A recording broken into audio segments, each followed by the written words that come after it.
Hey, it's Tina Forsyth here of onlinebusinessmanager.com. Have a quick question for you here today. Something a little fun to talk about. Was talking about this actually the other day with someone, and I remember distinctly a number of years ago.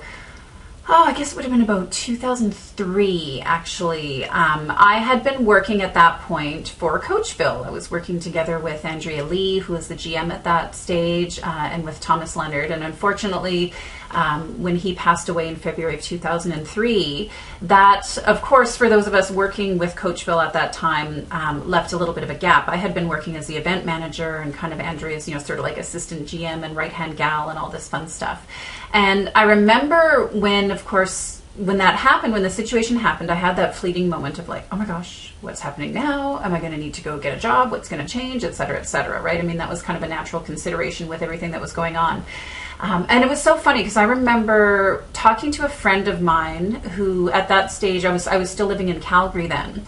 And for anyone who knows Calgary, it's a big oil and gas city, very similar to Texas, very similar to the state of Texas in the U.S. Alberta is very much the same. And this friend of mine worked for a big oil and gas company, and she was saying, well, you know what, you could come work here. I'm sure you could find a job here doing whatever, whatever big company she used to work at. And I think still does work at, actually.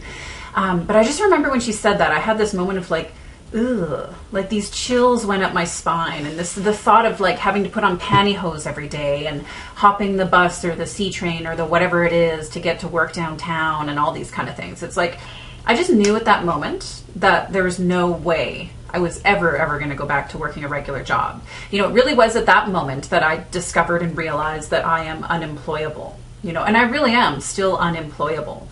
Not to say that, like heaven forbid, for whatever reason, if I did ever have to go back to work, it's not to say I never ever would kind of thing. But really, I do consider myself to be someone unemployable. I just can't imagine having to go back to work, having to do a 9 to 5, having to, be there on someone else's schedule. All these things, not being able to really define and grow and expand what it is I truly want to do and accomplish on my own terms. I just can't imagine being kind of stuck in somebody's little box.